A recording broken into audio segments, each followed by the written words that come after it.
Assalamualaikum warahmatullahi wabarakatuh. Selamat datang di channel saya, Mr. Moon Edukasi.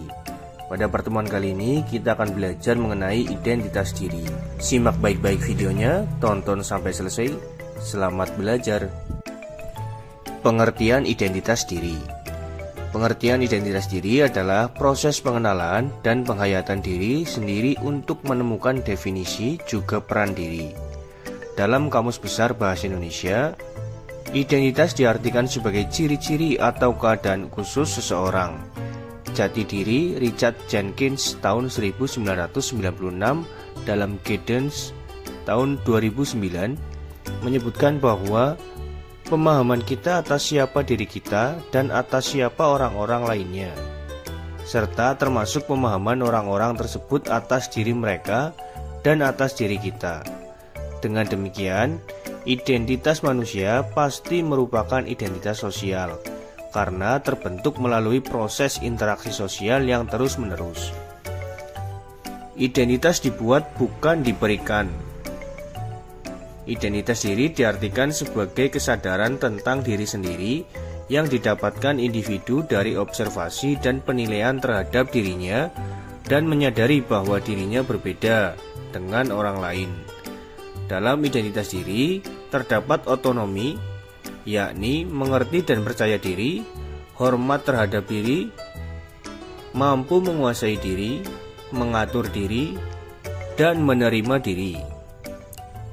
Identitas diri adalah aspek konsep diri yang berhubungan dengan persepsi seseorang terhadap karakteristik dirinya sendiri. Contohnya adalah ras, jenis kelamin, agama, dan lain-lain. Identitas diri bisa berasal dari lingkungan tempat seseorang individu tumbuh dan berkembang. Hal tersebut termasuk keluarga, sekolah, lingkungan sosial, dan budaya setempat. Menurut Anthony Giddens, identitas dibedakan sebagai berikut. Yang pertama, identitas primer adalah identitas yang terbentuk pada awal kehidupan, termasuk gender, ras, dan etnis. Yang kedua, identitas sekunder adalah identitas yang dibentuk dari identitas primer dan mencangkup juga identitas yang terkait peran dan status sosial. Ciri-ciri individu yang memiliki identitas diri positif dapat dikenali dengan ciri-ciri sebagai berikut. Yang pertama, mengenal diri sendiri sebagai individu utuh yang terpisah dari orang lain. Yang kedua, mengakui jenis kelamin sendiri. Yang ketiga, memiliki tujuan dan nilai yang disadari. Yang keempat, menilai diri sesuai dengan penilaian masyarakat.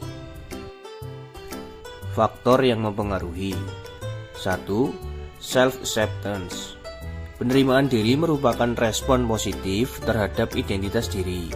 Penerimaan diri ditandai dengan adanya rasa nyaman dan bahagia dengan diri sendiri yang meliputi kemampuan, penampilan fisik, dan sebagainya.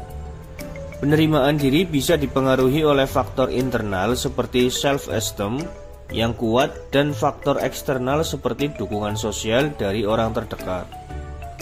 Yang kedua, self-doubt. Keraguan diri merupakan respon negatif terhadap identitas diri. Keraguan diri ditandai dengan rasa tidak percaya diri dan tidak yakin dengan kemampuan diri sendiri. Keraguan diri bisa dipengaruhi oleh faktor internal seperti self-esteem yang rendah dan faktor eksternal seperti penilaian negatif dari orang terdekat. Hakikat manusia sebagai makhluk individu dan sosial. Manusia sebagai makhluk bersejarah dan manusia sebagai makhluk berbudaya. Sebagai makhluk bersejarah, menurut Dilthey, manusia secara esensial berevolusi dan berkembang sehingga manusia menciptakan sejarah dunia. Manusia sebagai makhluk berbudaya artinya manusia mengembangkan potensi dirinya, berinteraksi dan mengelola lingkungannya.